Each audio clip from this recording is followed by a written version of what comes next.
Shabu sir നമസ്കാരം. കഴിഞ്ഞ ദിവസം നമ്മുടെ രാഹുൽ ഗാന്ധി പ്രതിപക്ഷ നേതാവ് ഒരു പ്രസ്താവന ഇറങ്ങിയിട്ടുണ്ടായിരുന്നു. രാഹുൽ ഗാന്ധി പറയുന്നത് സ്മൃതി ഇറാനിയെ ആരും സൈബർ ആക്രമണം നടത്തരുത് എന്നുള്ളതാണ്. ആളുകളെ അപമാനിക്കുന്നത് ബലഹീനതയാണ് എന്നും രാഹുൽ ഗാന്ധി പറയുന്നുണ്ട്. എന്തുകൊണ്ടാണ് പ്രതിപക്ഷ നേതാവായിട്ടുള്ള രാഹുൽ ഗാന്ധിക്ക് ഇത് പറയേണ്ടി വരുന്നത്? B J P നേതാവാണല്ലോ Smriti Irani. പക്ഷേ ബി ജെ പിക്കാരുടെ ആരുടെയും പ്രസ്താവന ഇതേക്കുറിച്ച് കണ്ടതുമില്ല, ആരും പ്രതികരിച്ച് കണ്ടതുമില്ല. അപ്പൊ രാഹുൽ ഗാന്ധി ഇപ്പൊ ബി ജെ പിക്കാരുടെ മുഴുവൻ സംരക്ഷണം ഏറ്റെടുക്കുന്ന ഒരു സാഹചര്യമാണോ രാജ്യത്തുള്ളത്?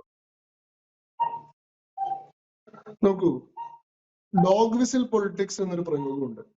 അതായത് രാഷ്ട്രീയത്തിൽ ഒരു പ്രത്യേക വിഭാഗത്തിന് മാത്രം മനസ്സിലാവുന്നതും അവരെ മാത്രം ഉദ്ദേശിച്ചുള്ളതുമായിട്ടുള്ള ഒരു പ്രസ്താവന പൊതുസമൂഹത്തോട് ആകെയാണ് എന്ന മട്ടിൽ പറയുന്ന ഒരു രീതിയാണ്.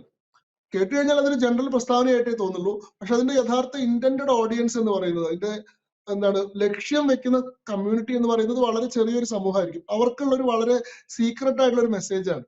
എനിക്ക് ഈ വാക്ക് ഉണ്ടാവുന്ന ഈ ഡോഗ് വിസിൽ എന്ന് പറയുന്ന ഒരു ഇൻസ്ട്രുമെന്റിൽ നിന്നാണ്. നമുക്കറിയാലോ, മനുഷ്യർക്ക് ഈ 20 ഹേർട്സ് മുതൽ 20 കിലോ ഹേർട്സ് വരെയുള്ള ശബ്ദം മാത്രമേ കേൾക്കാൻ പറ്റുള്ളൂ.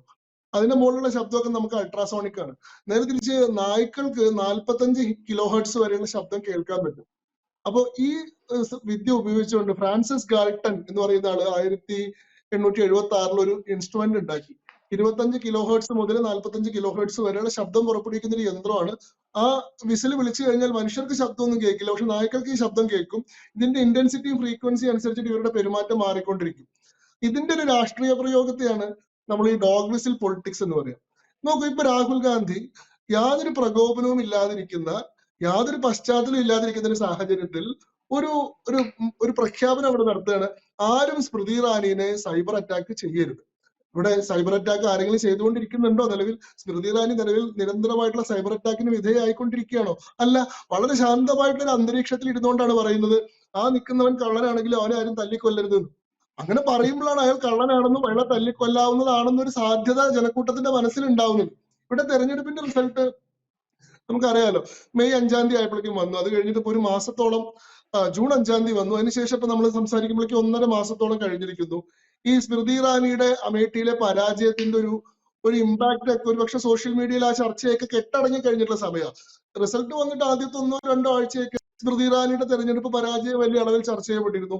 സ്മൃതി ഇറാനി തന്നെ അതിനെപ്പറ്റി ഇൻസ്റ്റാഗ്രാമിൽ ഒരു പോസ്റ്റ് എഴുതിയിരുന്നു, അവരുടെ കഴിഞ്ഞ 10 വർഷത്തെ ജീവിതത്തെ പറ്റിയിട്ടും. കാരണം അവരുടെ വർഷത്തെ ജീവിതം എന്ന് പറയുന്നത് അമേഠിക്ക് വേണ്ടി ഡിവോട്ട് ചെയ്തിട്ടുള്ള ജീവിതമായിരുന്നു. അവർക്ക് യാതൊരു കുടുംബ പാരമ്പര്യമോ രാഷ്ട്രീയ പശ്ചാത്തലമോ ഒന്നും ഇല്ലാത്തൊരു സ്ഥലമായിരുന്നു അമേഠി. ഈ കോൺഗ്രസ് കുടുംബം തലമുറകളായി കൈയടക്കി വെച്ചിരുന്ന ഒരു സീറ്റായിരുന്നു. സഞ്ജയ് ഗാന്ധി, അതിനുശേഷം രാജീവ് ഗാന്ധി, അതിനുശേഷം സോണിയാഗാന്ധി, അതിനുശേഷം രാഹുൽ ഗാന്ധി 2016 വരെ ഇവരുടെ 2014 വരെ ഇവരുടെ കുടുംബ സീറ്റായിരുന്ന സ്ഥലത്ത് സ്മൃതി ഇറാനി ചെല്ലുന്നു, മത്സരിക്കുന്നു. അവിടുത്തെ ഈ കോൺഗ്രസ് സ്റ്റാൾവാർട്ടായിട്ടുള്ള രാഹുൽ ഗാന്ധിനെ പരാജയപ്പെടുത്തുന്നു. ആ മണ്ഡലത്തിൽ നിന്നുള്ള MP ആവുന്നു, മന്ത്രിയാവുന്നു. നിരന്തരമായിട്ട് അവർ ആ മണ്ഡലത്തിൽ പ്രവർത്തിക്കുകയാണ്. ആദ്യത്തെ വട്ടം അവർ പരാജയപ്പെട്ടു. പരാജയം കൊണ്ട് അവർ പിന്മാറാൻ തയ്യാറായില്ല. 5 വർഷം അവർ ആ മണ്ഡലത്തിൽ നിന്ന് പ്രവർത്തിച്ചു. അടുത്ത തവണ 2019 തെരഞ്ഞെടുപ്പ് ആയപ്പോൾ അവർ ആ മണ്ഡലത്തിൽ നിന്ന് ജയിച്ചു, രാഹുൽ ഗാന്ധിയെ പരാജയപ്പെടുത്തിക്കൊണ്ട്. പിന്നെ 5 വർഷം അവർ ആ മണ്ഡലത്തിൽ നിലനിന്നു. ഇത്തവണ അവരെ മത്സരിച്ച് തോൽപ്പിക്കാനുള്ള ധൈര്യവും ആത്മവിശ്വാസവും ഒന്നും രാഹുൽ ഗാന്ധി കാണിച്ചില്ല. അദ്ദേഹം അമേഠി മണ്ഡലം തന്നെ ഉപേക്ഷിക്കുകയാണ് ചെയ്തത്. പകരം മറ്റൊരു കുടുംബ സേഫ് സീറ്റ് ആയിട്ടുള്ള റായ്ബറേലി മണ്ഡലത്തിലേക്ക് പോയി. പകരം കോൺഗ്രസ് കുടുംബത്തിന്റെ വിശ്വസ്തനായിരുന്ന, നേരത്തെ പറഞ്ഞ സഞ്ജയ് ഗാന്ധിയുടെ കാലം മുതൽക്ക് ഏത് MP വന്നാലും ആ മണ്ഡലത്തിൽ ഇരുന്നുകൊണ്ട് കാര്യങ്ങൾ നടത്തി കൊടുത്തിരുന്ന അവരുടെ ഓഫീസ് മാനേജർ ആയിരുന്ന കിഷോരി ലാൽ ശർമ്മ എന്ന് പറയുന്ന ആളെ മത്സരിപ്പിച്ചു. അയാളുടെ പ്രാദേശികമായിട്ടുള്ള ജനസമ്മതിയും അയാൾക്ക് ആളുകളുമായിട്ടുള്ള കണക്ഷനും ഒക്കെ ഉപയോഗിച്ചുകൊണ്ട് അയാൾ ജയിച്ചു. ആ ജയം രാഹുൽ ഗാന്ധിയുടെ വിജയമാണെന്ന് പറഞ്ഞുകൊണ്ട് കോൺഗ്രസിന്റെ കേഡർമാരെല്ലാരും സ്മൃതി ഇറാനിക്കെതിരെ വലിയ ആഞ്ഞടിക്കലാണ് കുറെ കാലമായിട്ട് നടത്തി വന്നിരുന്നത്. കാരണം അവരെ സംബന്ധിച്ചിടത്തോളം അവരുടെ ഏറ്റവും വലിയ ക്രൗൺ പ്രിൻസ് ആയിട്ടുള്ള, അവരുടെ അടുത്ത യുവരാജാവായിട്ടുള്ള ഷഹസാദയായിട്ടുള്ള രാഹുൽ ഗാന്ധിയെ പരാജയപ്പെടുത്തിയിട്ടുള്ള ആള് എന്നുള്ള രീതിയിൽ സ്മൃതി ഇറാനിയോട് വല്ലാത്ത വൈരാഗ്യവും പകയും വെറുപ്പും ഒക്കെ ഉണ്ടായിരുന്നു. പക്ഷെ അവർക്കത് പ്രകടിപ്പിക്കാൻ പറ്റിയിരുന്നില്ല. കാരണം അവർ ജയിച്ചു നിൽക്കുന്ന ആളാണ്. അവർ തോറ്റു നിൽക്കുന്ന അവസരം ഉപയോഗിച്ചുകൊണ്ട്, ഒരാൾ വീട് കിടക്കുമ്പോൾ ചവിട്ടുക എന്ന് പറയുമല്ലോ, ആ അവസരം ഉപയോഗിച്ചുകൊണ്ട് ഇവർ പരമാവധി സ്മൃതി ഇറാനിനെ കുറെ ദിവസം ആക്രമിച്ചു. ആ ആക്രമണം ഇപ്പൊ നിലച്ചു. കഴിഞ്ഞ ഒരു 1-2 ആഴ്ചയായിട്ട് സ്മൃതി ഇറാനിക്കെതിരെ ഒരു പോസ്റ്റ് പോലും നമ്മൾ ആരും സോഷ്യൽ മീഡിയയിൽ കണ്ടില്ല. ഞാൻ ട്വിറ്ററിലും ഇൻസ്റ്റാഗ്രാമിലും ഫേസ്ബുക്കിലും ഒക്കെ സജീവമായിട്ട് ഇടപെടുന്ന ആളാണ്. ഒരു ഫേസ്ബുക്ക് പോസ്റ്റ് പോലും ഞാൻ കണ്ടിട്ടില്ല. അങ്ങനെ ഇരിക്കുന്ന പശ്ചാത്തലത്തിൽ കളവൊക്കെ ഒന്ന് ശാന്തായി നിൽക്കുമ്പോൾ രാഹുൽ ഗാന്ധി അദ്ദേഹത്തിന്റെ അണികളെ സൂത്രത്തിൽ ഓർമ്മപ്പെടുത്തുകയാണ്, സ്മൃതി ഇറാനി എന്ന് പറഞ്ഞിട്ട് ഒരാളുണ്ട് കേട്ടോ, അയാൾ വേണമെങ്കിൽ നമുക്ക് സൈബർ അറ്റാക്ക് ഒക്കെ ചെയ്യാവുന്ന ഒരാളാണ് എന്ന് ഓർമ്മപ്പെടുത്തുന്ന വ്യാജേന പൊതുസമൂഹത്തോട് പറയാണ് ആരും സ്മൃതി ഇറാനിനെ ആക്രമിക്കരുത്, അങ്ങനെ ചെയ്യുന്നത് ശരിയല്ല. പിന്നെ ആരാണ് ഇവിടെ സ്മൃതി ഇറാനിനെ ആക്രമിക്കുന്നത്? അപ്പൊ യഥാർത്ഥത്തിൽ ഇത് രാഹുൽ ഗാന്ധി നടത്തിയിട്ടുള്ള ഒരു ഡോഗ് വിസിലായിട്ടാണ് ഞാൻ മനസ്സിലാക്കുന്നത്. ഇത് ആക്രമണത്തിനെതിരെയുള്ള ഒരു മുന്നറിയിപ്പൊന്നുമല്ല. ഇത് യഥാർത്ഥത്തിൽ ആക്രമിക്കാനുള്ള ഒരു രഹസ്യ സന്ദേശമാണ്, ആക്രമിക്കാനുള്ള ഒരു ആഹ്വാനമാണ് എന്നുള്ളതാണ് ഞാൻ അതിനെ പറ്റി മനസ്സിലാക്കുന്നത്. രണ്ടാമത്തെ കാര്യം, രാഹുൽ ഗാന്ധി പറയുന്ന വേറൊരു കാര്യമുണ്ട്. ആളുകളെ അപമാനിക്കുന്നത് ബലഹീനതയാണെന്നാണ് രാഹുൽ ഗാന്ധി പറയുന്നത്. ഇത് രാഹുൽ ഗാന്ധിക്ക് പറയാൻ എന്ത് അർഹതയാണുള്ളത് എന്നുള്ളൊരു ചോദ്യമുണ്ട്. കാരണം നമ്മുടെ രാജ്യത്തെ പ്രധാനമന്ത്രിയെ ഏറ്റവും കൂടുതൽ അപമാനിച്ചിട്ടുള്ളതും രാജ്യത്തെ പ്രധാനമന്ത്രിയെ കുറിച്ച് കള്ളത്തരങ്ങൾ പറഞ്ഞിട്ടുള്ളതും നിലവിൽ ഇപ്പോൾ പറഞ്ഞുകൊണ്ടിരിക്കുന്ന ഒരാളുമാണ് രാഹുൽ ഗാന്ധി എന്ന് പറയുന്നത്. എന്നിട്ട് പോലും പ്രധാനമന്ത്രി വളരെ മാന്യമായിട്ടാണ് രാഹുൽ ഗാന്ധിയെ സഭയിൽ പോലും നേരിടുന്നതായിട്ട് നമുക്ക് കാണാനായിട്ട് സാധിച്ചത്. അപ്പൊ ഈ ആളുകളെ അപമാനിക്കുന്നത് ബലഹീനതയാണ് എന്ന് രാഹുൽ ഗാന്ധിയുടെ ഈ പ്രസ്താവന എത്രത്തോളം ഒരു വിശ്വാസയോഗ്യമാണ്? നോക്കൂ, ഇത് രാഹുൽ ഗാന്ധിയുടെ ഒരു PR എക്സർസൈസ് ആണ്. കഴിഞ്ഞ കുറെ വർഷങ്ങളായിട്ട്, കഴിഞ്ഞ ഒരു 5 വർഷമായിട്ടെങ്കിലും രാഹുൽ ഗാന്ധി പ്രൊജക്ട് ചെയ്യാൻ ശ്രമിക്കുന്ന ഒരു ഇമേജ് ഓഫ് രാഹുൽ ഗാന്ധി ഉണ്ട്. രാഹുൽ ഗാന്ധിനെ സമൂഹം എങ്ങനെ കാണുന്നു? അതായത് വെറുപ്പിന്റെയും വിദ്വേഷത്തിന്റെയും രാഷ്ട്രീയത്തിനെതിരായി നിൽക്കുന്ന സ്നേഹത്തിന്റെ രാഷ്ട്രീയത്തിന്റെ ഒരു വക്താവ്, ഒരു പ്രോഗ്രസീവ് ആയിട്ടുള്ള പൊളിറ്റിക്സിന്റെ ഒരു വക്താവ്, മൊഹബ്ബത് കാ ദുഃഖാൻ, സ്നേഹത്തിന്റെ കടകൾ തുറക്കുന്ന ഒരാള് എന്നുള്ള രീതിയിലൊക്കെയാണ് അയാൾ സ്വയം പ്രൊജക്ട് ചെയ്ത് ഭാരത് ജോഡോ യാത്രയിലൊക്കെ മുന്നോട്ട് വെച്ചിട്ടുള്ള ഇമേജറി അതായിരുന്നു. അപ്പൊ അതിന്റെ ഭാഗമായിട്ടാണ് ഇത്തരം പ്രസ്താവനകൾ നടത്തുന്നത്. എന്നാൽ യഥാർത്ഥത്തിൽ നിങ്ങൾ രാഹുൽ ഗാന്ധിനെ നോക്കൂ, ഇയാളുടെ ഈ പറച്ചിലും ഇയാളുടെ പ്രവൃത്തിയും തമ്മിൽ യാതൊരു ബന്ധവുമില്ല നമുക്ക് കാണാൻ സാധിക്കും. ഏറ്റവും ഹീനമായിട്ടുള്ള രാഷ്ട്രീയ നുണകൾ, വെറും രാഷ്ട്രീയ ലാഭം മാത്രം മുൻനിർത്തിക്കൊണ്ട് പറയാൻ യാതൊരു മടിയില്ലാത്ത ആളാണ്. ഇയാൾ പറഞ്ഞ സമയത്തൊക്കെ അത് തിരിച്ചടിച്ചിട്ടുണ്ടെങ്കിൽ പോലും കഴിഞ്ഞ തവണ പ്രധാനമന്ത്രി ചോർ ഹെ, പ്രധാനമന്ത്രി കള്ളനായിരുന്നു എന്നുള്ളായിരുന്നു ഇവരുടെ തെരഞ്ഞെടുപ്പിലെ മുദ്രാവാക്യം. ഇതിന് പകരമായിട്ട് മേഹു ചോക്കിദാർ എന്ന് പറഞ്ഞിട്ടുള്ള ഒരു ബദൽ ക്യാമ്പയിൻ കൊണ്ട് BJP അതിനെ നേരിട്ടു. ഇത്തവണ അദാനി, അംബാനി തുടങ്ങിയിട്ടുള്ള യാതൊരു അടിസ്ഥാനവും ഇല്ലാത്ത എത്രയോ ആരോപണങ്ങൾ ഉന്നയിച്ചുകൊണ്ട് പ്രധാനമന്ത്രിക്കെതിരെ ഹീനമായിട്ടുള്ള രാഷ്ട്രീയ ആരോപണങ്ങൾ, സംവിധാനത്തെ പരാജയപ്പെടുത്താൻ ശ്രമിക്കുന്നു. ഇവര് തെരഞ്ഞെടുപ്പിൽ അധികാരത്തിൽ വന്നു കഴിഞ്ഞാൽ ഒരു ഭരണഘടനയെ അട്ടിമറിക്കും, ഇവര് സംവരണം എടുത്തു കളയും, അങ്ങനെയുള്ള പിന്നെ വിഭാഗങ്ങളെ എന്താ പറയാ വിഭജിച്ചുകൊണ്ടുള്ള ജാതി സെൻസസ് നടപ്പാക്കും. ബ്യൂറോക്രസിയിലൊക്കെ എല്ലായിടത്തും സവർണരാണ് മുകളിൽ നിൽക്കുന്നത്, അവർണർക്ക് പ്രാതിനിധ്യം കിട്ടുന്നില്ല. അഗ്നിവീർ സ്കീമിനെതിരെ എത്ര പാർലമെന്റിലാണ് അദ്ദേഹം നുണ പറഞ്ഞത്. അഗ്നിവീർ സ്കീമിൽ മരിക്കുന്ന എന്താണ് ത്രോയവേ മസ്ദൂറാണ്, മരിക്കുന്ന ആളുകൾക്ക് ഇൻഷുറൻസ് പോലും കിട്ടില്ല, ഒരു സർക്കാർ ആനുകൂല്യം കിട്ടില്ല എന്ന്. അവസാനം അഗ്നിവീർ പദ്ധതി പ്രകാരം എൻറോൾ ചെയ്ത് മരണപ്പെട്ടിട്ടുള്ള ഒരു ഷഹീദായിട്ടുള്ള ജവാന്റെ കുടുംബത്തിന് മുന്നോട്ട് വന്ന് മാധ്യമങ്ങളോട് പറയേണ്ടി വന്നു, ഞങ്ങളുടെ കുടുംബത്തിന് 99 ലക്ഷം രൂപ കിട്ടി ഇതുവരെ, ഇനി 60 ലക്ഷം രൂപയും കൂടി കിട്ടാനുണ്ട്. ഇപ്പൊ കഴിഞ്ഞ ദിവസം രാഹുൽ ഗാന്ധി നടത്തിയ പണി കേട്ടോ, നമ്മള് എന്താണ് രാജ്യം കീർത്തി ചക്ര നൽകി ആദരിച്ചിട്ടുള്ള സൈനികനാണ് ക്യാപ്റ്റൻ അൻഷുമാൻ സിംഗ്. കഴിഞ്ഞ ദിവസം രാജ്യത്തെ പീസ് ടൈം അവാർഡുകളിലെ 2ാമത്തെ വലിയ അവാർഡാണ് കീർത്തി ചക്ര. ആദ്യത്തത് അശോക ചക്ര, പിന്നെ കീർത്തി ചക്ര, പിന്നെ ശൗര്യ ചക്ര. അതായത് ഈ വാർ ടൈം അവാർഡുകളും പീസ് ടൈം അവാർഡുകളും ഉണ്ട്. യുദ്ധസമയത്തുള്ള ഏറ്റവും വലുത് പരംവീർ ചക്ര, പിന്നെ മഹാവീർ ചക്ര, പിന്നെ മറ്റേ വിശിഷ്ട സേവാ മെഡൽ എന്ന് പറയുന്ന, അതേപോലെ യുദ്ധമില്ലാത്ത സമാധാന സമയത്ത് കൊടുക്കുന്ന അവാർഡുകളിലെ വലിയ 2ാമത്തെ അവാർഡാണ് കീർത്തി ചക്ര. കഴിഞ്ഞ വർഷം നമ്മുടെ UP യിൽ നിന്നുള്ള ക്യാപ്റ്റൻ അൻഷുമാൻ സിംഗ്, അദ്ദേഹം സിയാച്ചിലായിരുന്നു സെർവ് ചെയ്തിരുന്ന, ആർമിയിലെ ഡോക്ടറായിരുന്നു.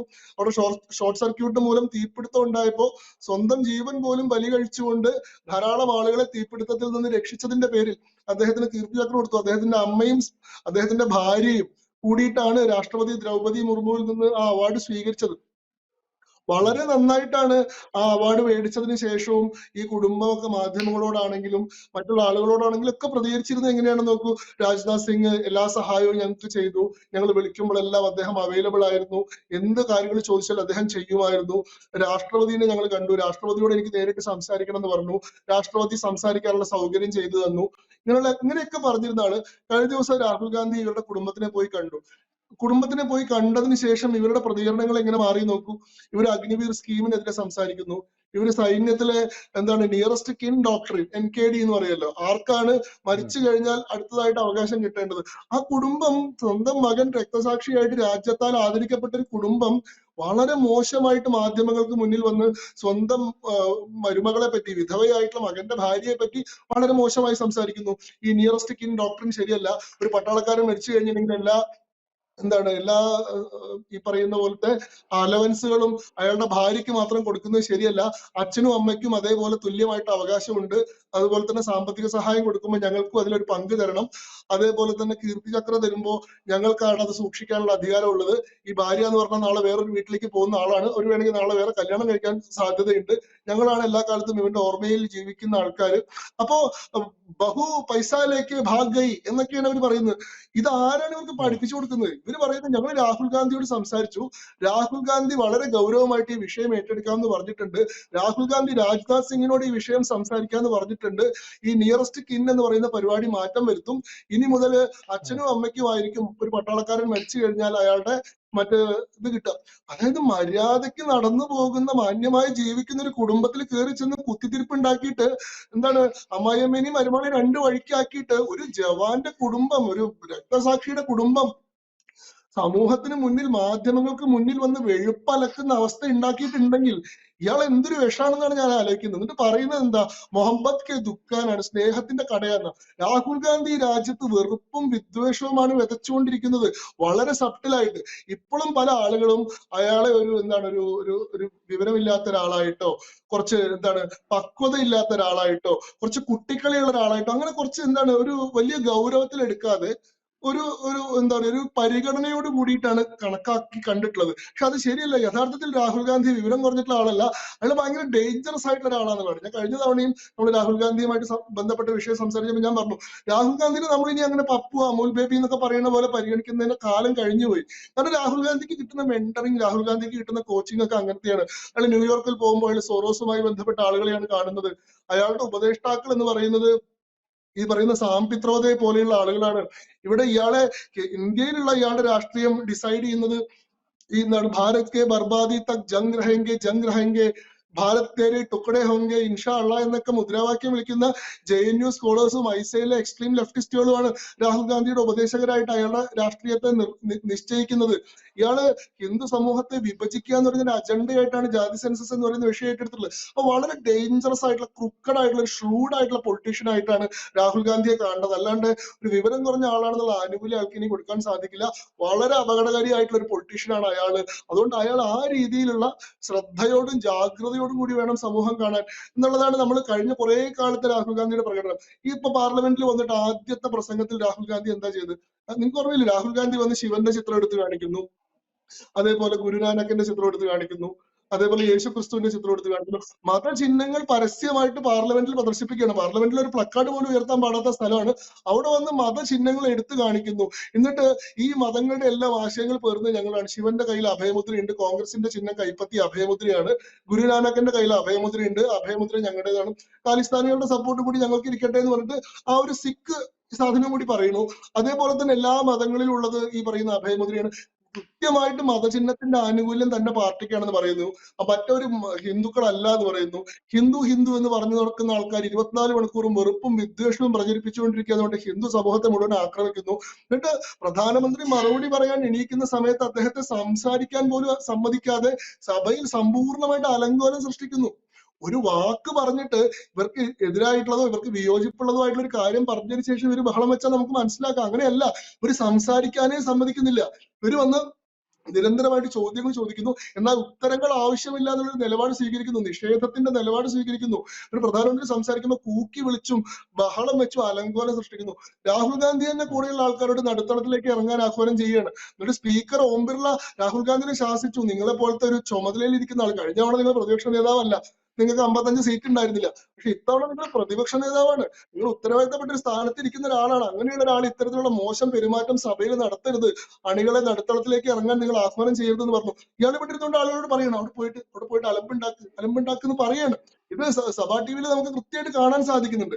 അപ്പോ ഒരു ഡിസ്ട്രക്റ്റീവ് മൈൻഡ് സെറ്റോട് കൂടിയിട്ടാണ് രാഹുൽ ഗാന്ധി ഇത്തവണ വന്നിരിക്കുന്നത്. അയാൾ എന്താ വെച്ചാൽ നിരാശ ബാധിച്ച് എത്രയോ കാലം, ഇപ്പൊ എനിക്കറിയാം, എനിക്ക് മനസ്സിലാവും രാഹുൽ ഗാന്ധിയുടെ ഒരു വിഷമം. കാരണം ഞാൻ 2004 ഞാൻ രാഷ്ട്രീയമൊക്കെ ശ്രദ്ധിച്ചു കൊടുക്കുന്നത്. എനിക്ക് 2014 14 വയസ്സേ ഉള്ളൂ, 9ാം ക്ലാസ്സിൽ പഠിക്കുന്ന സമയം. അന്നാണ് രാഹുൽ ഗാന്ധി MP ആയിട്ട് വരുന്നത്. അതിനുശേഷം കാലം എത്ര മാറി, ഭാരതപ്പുഴയിൽ കൂടെ എത്ര വെള്ളം ഒലിച്ചു പോയി കുറ്റിപ്പുറം പാലത്തിനടിയിൽ കൂടെ. പക്ഷെ രാഹുൽ ഗാന്ധി ഇപ്പോഴും MP ആയിട്ടിരിക്കുകയാണ്. ഇതിന്റെ ഇടയിൽ കൂടെ എത്രയോ ആൾക്കാർ എന്തൊക്കെയായി. വെറും ഗുജറാത്ത് മുഖ്യമന്ത്രിയായിരുന്ന നരേന്ദ്രമോദി ഇപ്പൊ രാജ്യത്തിന് 3ാമത്തെ വട്ടം പ്രധാനമന്ത്രിയായി. രാഹുൽ ഗാന്ധി ഇപ്പോഴും അടുത്ത പ്രധാനമന്ത്രി, ഭാവി പ്രധാനമന്ത്രി എന്നുള്ള ടൈറ്റിൽ തന്നെ നിൽക്കുകയാണ്. 2014 തോറ്റു, 2019 തോറ്റു, 2024 കൂടി തോക്കുമ്പോ ഇയാളുടെ നിരാശ, ഇയാളുടെ ആകെയുള്ള ഒരു എല്ലാത്തിനോടുള്ള ഒരു വെറുപ്പുണ്ട്, അത് ആകെ ഘനീഭവിച്ചിട്ട് ഒരു ഡിസ്ട്രക്റ്റീവ് മെന്റാലിറ്റിയിലേക്ക് മാറിയിരിക്കുകയാണ് ഇയാള്. ഇയാള് വളരെ ഡേഞ്ചറസ് ആയിട്ടുള്ള ഒരാളായിട്ട് കണക്കാക്കണം. അല്ലെങ്കിൽ ഇയാൾ തൊടുന്നിടത്ത് മുഴുവൻ മറ്റേ മിഡാസ് ടച്ച് എന്ന് പറയില്ല, തൊടുന്നതൊക്കെ സ്വർണ്ണാക്കുകയാണ്. ഇത് നേരെ തിരിച്ചിട്ടുള്ള ഒരു ടച്ചാണ്. തൊടുന്നത് മുഴുവൻ വിഷമയമാക്കുന്ന ഒരു വളരെ ഡേഞ്ചറസ് ആയിട്ടുള്ള രാഹുൽ ഗാന്ധി ടച്ച് അദ്ദേഹത്തിന് വന്നു ചേർന്നിട്ടുണ്ട് എന്നുള്ളതാണ് നമ്മുടെ അനുഭവം. ഇത് പറയുമ്പോൾ ഒരു കാര്യം കൂടെ പറഞ്ഞ് അവസാനിപ്പിക്കാം. എനിക്ക് പെട്ടെന്ന് ഓർമ്മ വരുന്നത് നമ്മുടെ മനോഹർ പരീക്കർ പ്രതിരോധ മന്ത്രിയായിരുന്നു. അതിനുശേഷം അദ്ദേഹം ഗോവയുടെ മുഖ്യമന്ത്രിയായി. അദ്ദേഹം അസുഖ നിലയിൽ കിടക്കുന്ന സമയത്ത് രാഹുൽ ഗാന്ധി അദ്ദേഹത്തെ പോയി കണ്ടു. അതൊരു അടച്ചിട്ട മുറിയിൽ ഒരു ചർച്ചയല്ല, അതായത് ഒരു രോഗിയെ കാണാൻ പോകുന്നു എന്നുള്ള രീതിയിൽ രാഹുൽ ഗാന്ധി പോയി കണ്ടതാണ്. രാഹുൽ ഗാന്ധി അദ്ദേഹത്തെ പോയി കണ്ടു കഴിഞ്ഞ ശേഷം അദ്ദേഹം മരണപ്പെടുന്നു.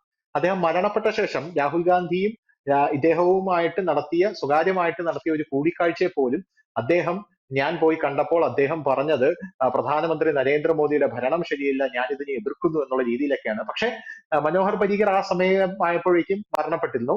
അപ്പൊ ഇതുപോലും ആ ഒരു സ്വകാര്യമായിട്ടുള്ള ഒരു രോഗിയെ കാണാൻ പോകുന്ന ഒരു കാര്യം പോലും രാഹുൽ ഗാന്ധി എത്ര ഭംഗിയായിട്ടാണ്, എത്ര വിഷമയമായിട്ടാണ് വളച്ചൊടിക്കുന്നത് എന്ന് കാണാൻ. ആ സമയത്ത് BJP ശക്തമായിട്ടുള്ള താക്കീത് രാഹുൽ ഗാന്ധിക്ക് കൊടുത്തിരുന്നു. രാഹുൽ ഗാന്ധി എന്ന് പറയുന്ന വ്യക്തി എത്തരത്തിലുള്ള ഒരു വ്യക്തിയാണ് എന്നുള്ളതിനെ കുറിച്ച് കൃത്യമായിട്ട് സകല ആൾക്കാർക്കും ബോധ്യപ്പെടുന്ന ഒരു സാഹചര്യം കൂടെ ആയിരുന്നു ആ സമയം. ഇത്രയും പറഞ്ഞ സമയത്ത് എനിക്ക് പെട്ടെന്ന് ഓർമ്മ വരുന്നൊരു സംഭവം അതായിരുന്നു.